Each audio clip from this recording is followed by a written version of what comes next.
Hello, everyone. This is Rosemary Coates in Silicon Valley. I'm your host for this edition of the Frictionless Supply Chain Podcast. I'm the executive director of the Reshoring Institute, where we help companies bring back or expand their manufacturing in the U.S. And I'm a contributing writer to Supply Chain Management Review. Today, I'm very excited to welcome my guest, Cyndy Andela of Andela Glass and Ruby Lake Glass in New York.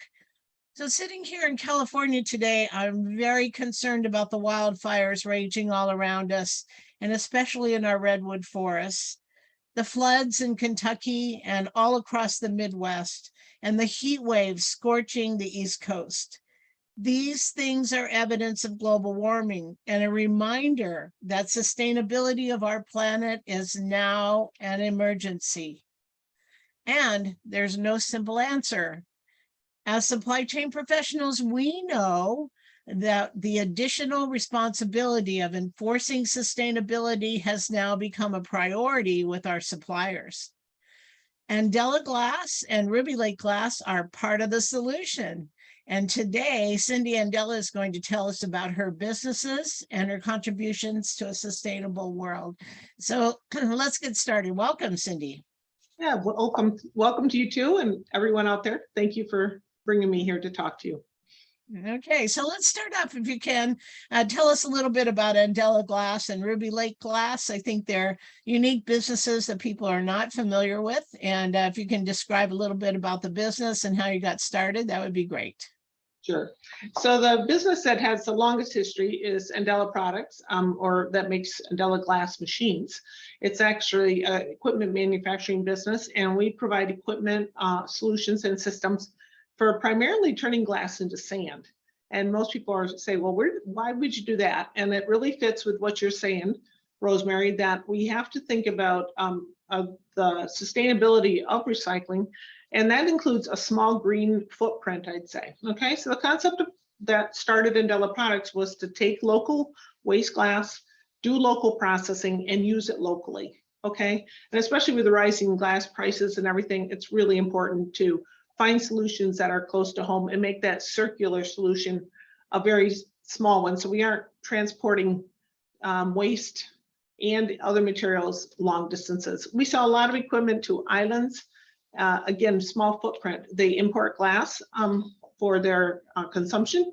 They actually import sand because they need more sand than they can mine on an island. There's not sand to mine, especially with beaches disappearing.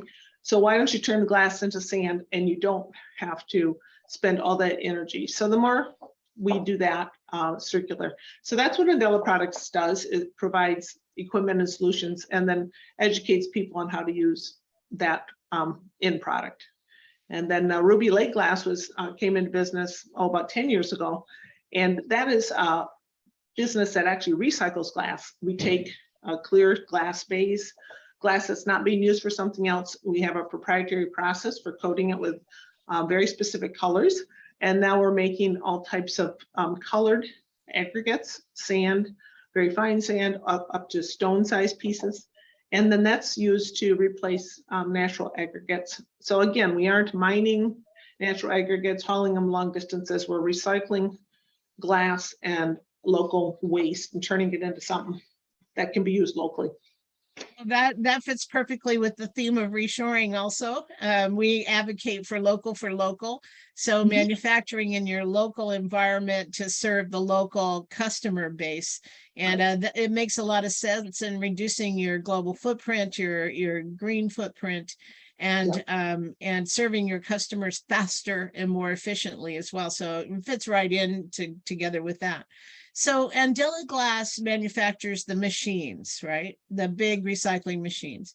Can you tell us a little bit and describe these? I mean, I'm sure most of our audience never had any idea what this is like. And if you can describe I know because you've told me before, but how the hammers work inside the machinery and so forth. Sure. Yeah, so our equipment's really geared to recycle all types of glass. We can crush up bottle glass, but more importantly, we actually process all other types of glass. And this glass comes to us with a lot of non-glass debris mixed in. Sometimes it's metal, it can be extra caps and paper and plastics. And so we have a special way of, I call it selectively reducing the glass.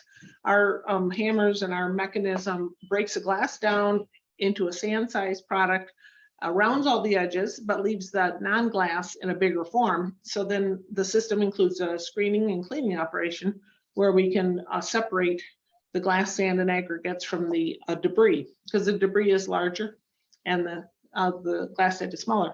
The best thing about this is that I look at glass as an amorphous silica, an industrial mineral, a sand. So we can take all types. We can take plate glass, we can take coffee cups or drinking glasses, or all this other types of glass that right now you're being told you're not supposed to put in the recycling stream because it's not a bottle. And when our solution's available, you can put all these together and we can turn them into a sand. They go through the machine and come out the same size. Wow. So things like, and I know you recycle like windshields, some industrial glass, as well as consumer glass products. So they all, lots of stuff that's got a label on it, like you were saying, and that's shifted out, or metal attachments, or those kind of things. I'm glad you mentioned the windshields, because one thing I want to talk about is solar panels a little bit. I noticed there's a lot of news recently about, well, what's good about sustainable solar panels, because nobody knows what to do with them to recycle them. And there's a little bit of negative out there.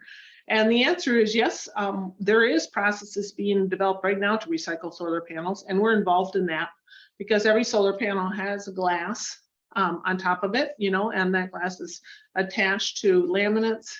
And so like every process, it's not a one-step process, but we're involved in using our type of technology to separate the glass from laminates.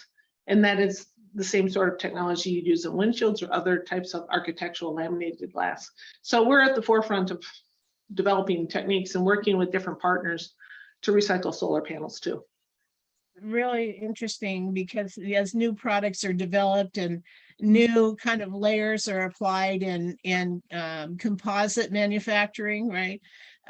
There's got to be a way to recycle some of those products, and your machines do that, right? So that's right. I'm envisioning a big machine, and there's like hammers inside, and they beat the glass into smaller pieces, and then it filters down and gets smaller and smaller. Is that kind of the layman's way it works? Yeah, no, I like your way of describing it. And I often ask, you know, try to describe it. I say it's sort of like a tornado, a little bit like a blender. You got a bunch of hammers in there. They're beating everything up, but they're also not grinding the glass. It's all a very glass on glass environment. And so you get this hammers creating basically a tornado, and everything moves through. But as it moves through, it gets separated and reduced in size. And then the second part of the operation is screening. We have big round trommel screens. They're like a drum with holes in it. So as the stuff tumbles through this drum, the glass falls out because it's all small, and the rest of it just keeps tumbling till it comes out the end. So we can put those two things together. And that tumbling process also rounds the edges. Is that correct? They actually get rounded when they're going through the pulverizer. That action of being beaten up, also there's a lot of glass on glass impact, and so the edges are rounded off by the impact that they have in the air with each other. So when they come out there of the pulverizer, they're actually, the edges are already rounded. People are quite amazed that all that happens in one machine, but that's the. And then we have machines that go all the way from the size of a 5 by 5 foot cube, okay, like a small unit, but it still includes the pulverizer and the screen, so you can put any kind of glass in and come out with, clean glass sand versus debris. And then we go all the way up to systems that are, 20 tons an hour and do huge amounts of material. So we have a niche that goes from the small to large, but we do something that other people don't do, in that we provide complete turnkey situations. Systems. So we have to just get to know our customers. What do you have to process? What do you need when you're done? How can we help you find the right type of technology and size for what you need in your community?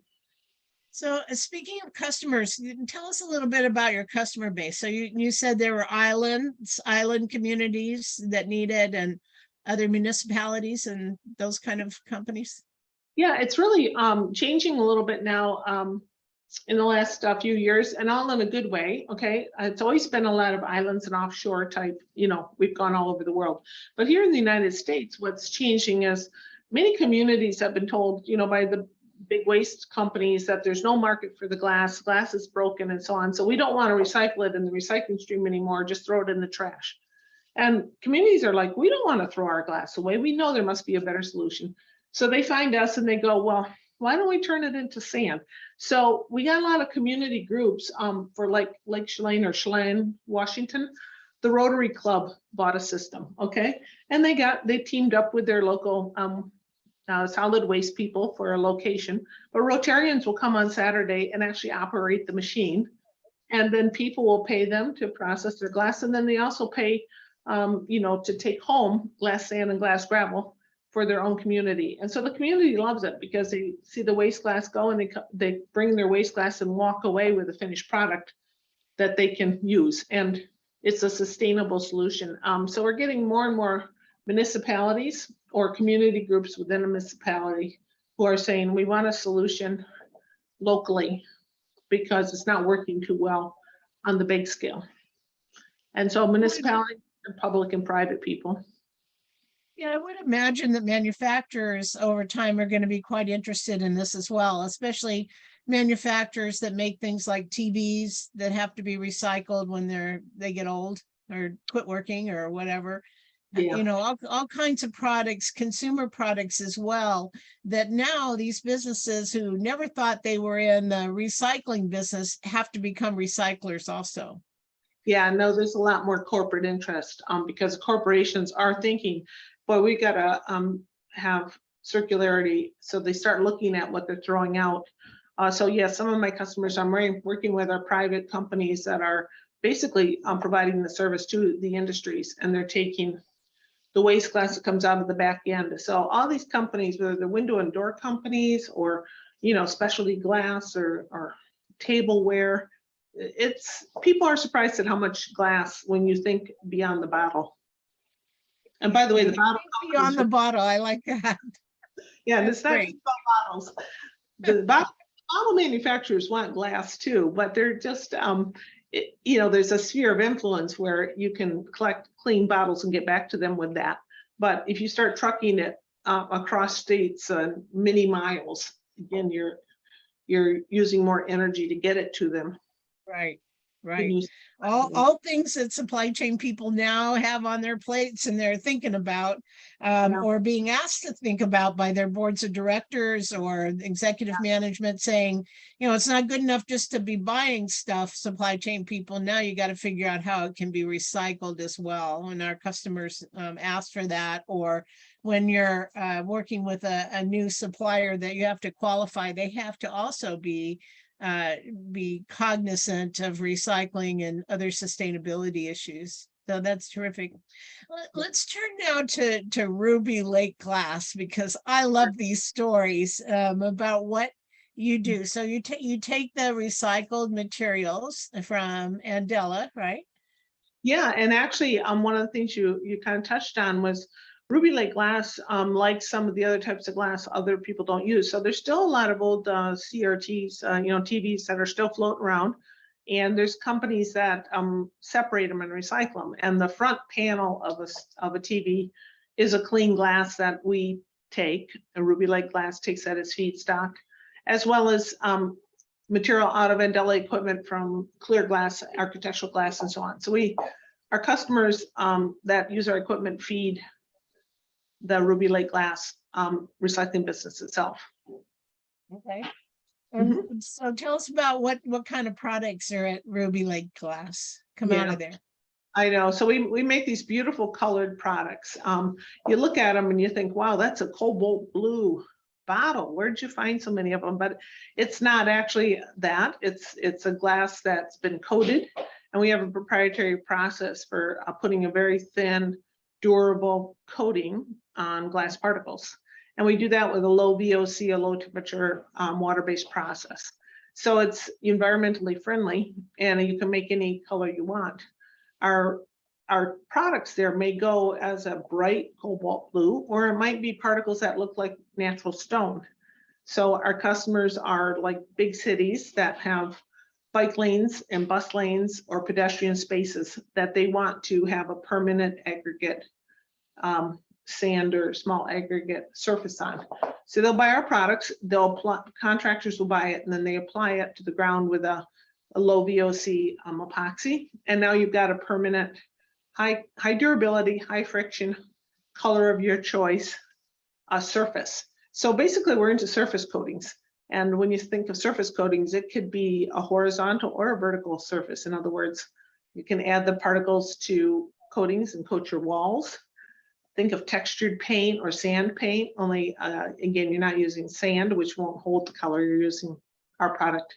Because even on the roads, if you get a little bit of wear and tear, the glass is transparent and you see the color on the backside like a mirror. So you really keep your color, keep your durability longer than with paint, which basically is not a renewable resource and has to be. Yeah, it's not durable, right? So yeah, the town where I live just put in all these bike lanes all around the town, and they're all green. And so I'm looking at them, wondering if it's got ruby like glass in it, because they look different. It's not like paint on the surface, which will wear off over time. This looks it looks different. So I think that's such an interesting use for a recycled glass, and how it can help everybody in the community, as well as the longer durability and so forth. So less repair work, less, everything over time is much better, right? That's right. I remember you telling me that there is glass that's also used on playgrounds, which surprised the heck out of me. But then, explain it. How are they used on playgrounds? Yeah. So, people think of playgrounds, they think in glass, they, think, oh no, that's sharp. But the glass is a sand type product. So it can go in a sandbox, or it can go as a base under, a sand or colored sand topping. Okay. So for example, a play box might be, some natural colored sand that is produced by bottles. And then Ruby Lake makes a beautiful color. So we quite often have people come in and get different colors. Then the kids can sand paint by just putting the colors on top and make their own rivers and roads and stuff in their sandbox. So arts and craft sand, basically you can have the kids play with the sand. And people are used to some of the colored sands, they got those different types of sands that stick together. But those, I can't guarantee what kind of coatings they have on it or how durable they are. One thing we know is that with Ruby Lake glass, it won't rub off and you won't have any, contaminants. So Perfect. it's just it's a better product for all those types of fun things to do. Well, yeah, and I think, the point there too is that it's not just a matter of the economics of recycling, but also giving back to the community, which, with a product that is innovative and creative and helpful for, all kinds of local schools and just generally in the community. I think that's fantastic. And landscaping is another big part of the use of Ruby Lake glass too, right? Yeah, it really is, because the landscaping, if you're thinking about, what you're going to landscape with, you want something that's durable, but also doesn't rot, doesn't promote insects and bugs and so on. So landscapers have kind of gotten into colored mulch, but actually that is something that doesn't last, and the coloring bleeds right off. Our color coated glass is a perfect replacement for that for many years to come, because it doesn't leach off and it doesn't rot, and the bugs don't like to go through it, and termites and all other types of bugs. So if you want a really good permanent landscape, the glass as a base and a coloring topping provides that. So people see that and they go, wow, I could really use that around the pool. It accents the color I have. Or they just might be looking for something that they can put under a deck that's very durable and they don't have to worry about it for a long time. So it's really workable for that. So all these things are so incredibly innovative and creative and thinking and so forth. And I think that's an area where supply chain professionals can learn about how to innovate and how to think about sustainability issues and recycling issues and so forth. What can you teach us about how to be innovative and creative on our job? Well, I think really just looking at, like you say, when are we transporting things too long of distances versus a local solution? You know, when someone comes to me at a recycling conference and goes, "Oh my goodness, I'm just sending trucks of glass away every week and it's costing us so much money to ship it way across the state," then they hear, "Oh wow, there's a local solution. Let's do it." So just being creative about where understanding where your trucks come from and where your trucks are going is something.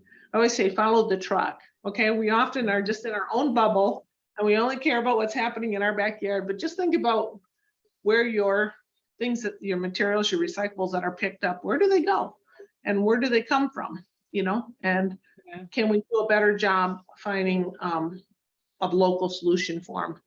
And another little side note, which is gaining a lot of ground right now, is one of the efforts being made to reduce landfill consumption or landfill volumes is to compost more. Okay. And I think you're in California, there's a lot of composting going on there, but it's starting to spread across the United States as a more popular, let's put out a box, let's do it. Glass, sand, and compost together as an engineered soil, okay, is a great combination. And I'm working with landscape architects and EPA grants writers projects on the East Coast right now, where we're doing a 50-50 glass, sand, and compost mix to make a bio swale soil, you know, water runoff. You basically got all the nutrients of compost and you've got the silica available in glass and the, you know, granularity and the filtration. And you put the two together and you've got a wonderful drained, long durability compost.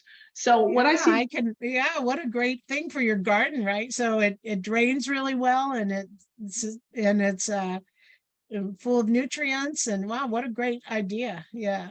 and so we're just proving that, you know, with a third parties doing the studies to give you the proof. I mean, I've used it for my garden for a couple of years already and it works great, but you need the data. Yeah.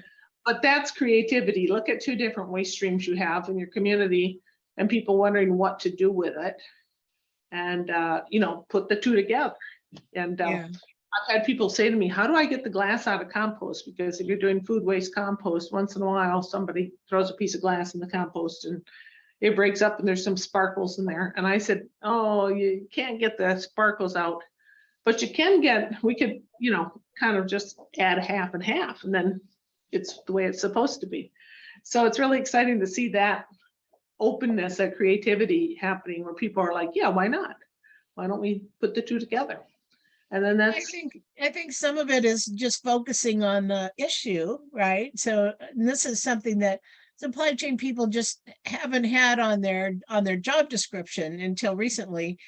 So, you know, putting emphasis and thinking about the issue, but I love that idea of combining waste streams and considering, you know, if a buyer is buying cardboard and someone else is buying some other product, or, you know, trying to work together to come up with some potential innovative solutions. That's a great way of solving the problem, or at least making progress towards solving the problem.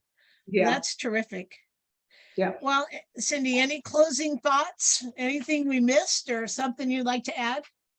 Boy, I think we've covered a lot. You have a good way of getting a lot of those things out. I just love what I'm enthused about is the community effort. You know, I love seeing the communities come to solve problems. Flagler Beach, Florida is a great example locally. They wanted a new start from scratch recycling program because where things were going weren't getting recycled. So they just cut it off and they started commodity by commodity coming up with solutions, you know, that they can use in their own community.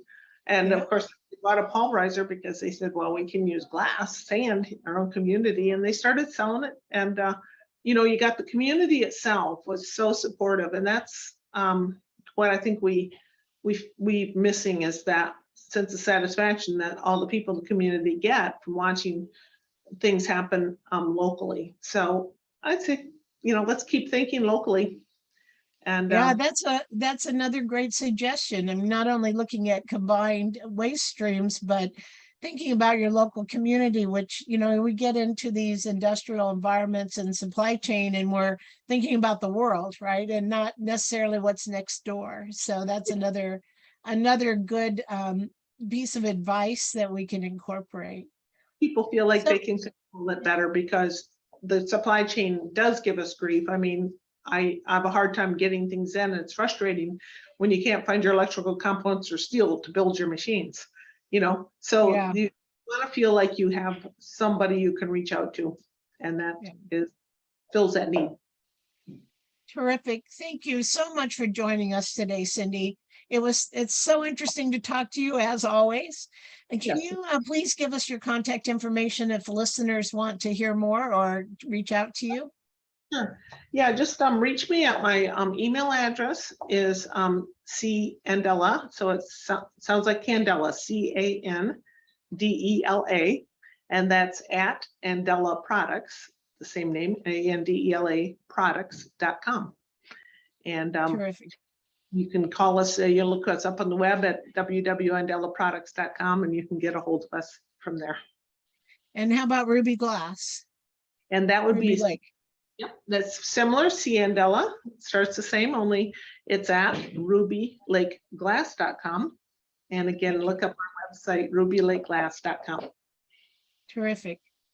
And you can listen to more frictionless supply chain podcasts posted on Supply Chain Management Review's landing page on iTunes, Google Podcasts, Spotify, or wherever you get your podcasts.